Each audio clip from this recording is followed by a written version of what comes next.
actually, it's no different to many other countries of the world. A new government takes root. It's almost as though in South Africa we have a brand new government, almost like a brand new political party has taken the reins here in South Africa.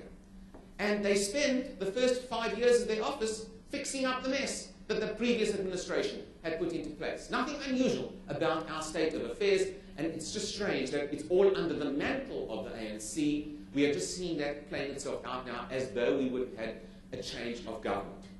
So Zuma's got many challenges. I won't go through them all. But he needs to narrow the distance between elected officials and the people. There's a tremendous distance that has emerged, particularly again at local government level. We've given local government tremendous powers, but we have not empowered those who carry out those powers with the necessary skills in this country. That's the problem. That's where the problem lies. Look at all that power we've given, and we're going to give local government more power in future. But we can't do it until they are capacitated to deliver on the ground. He has to engage with people on the ground with their problems. Zuma was slow off the mark in the service delivery protests, but he eventually got to go and visit the various areas, and he has to be much quicker. He's known for his people abilities, for those skills, and really that should be his job. Go out on the ground to people and talk to people in their homes, in their factories. That's what will make them endear them towards him. You know, he's extremely good at putting his foot down when he sings on stage, President Zuma. The question will be in government, will he be good at putting his foot down on hard and fast decisions and controversial decisions that need to be made.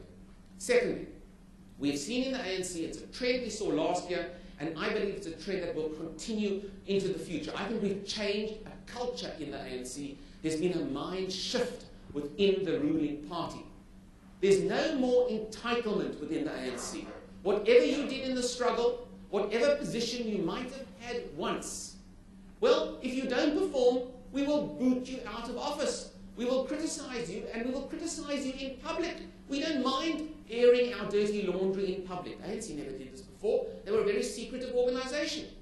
It's a very substantial change, and this change affects all leaders within the ANC, not just Mbeki last year, not just Terra Lekota or whoever. It will also possibly affect Jacob Zuma and other senior leaders.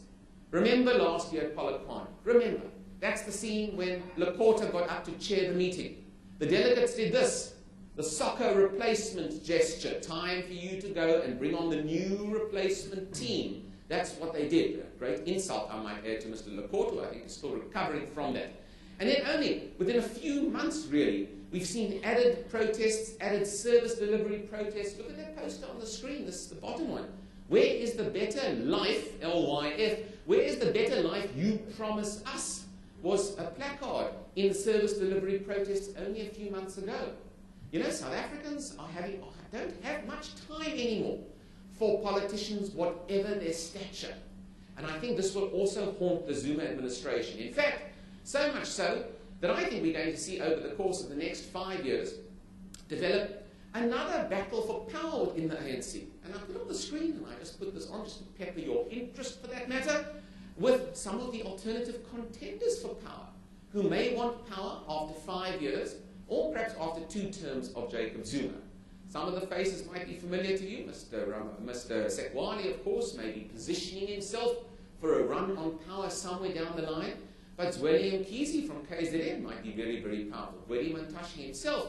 And Mantashe is involved with a huge power struggle within the Communist Party right now at the moment. No one is entitled to a position for life anymore. And it makes the political situation much more fluid, much more open to debate as well, which, despite its problems, is positive for the country.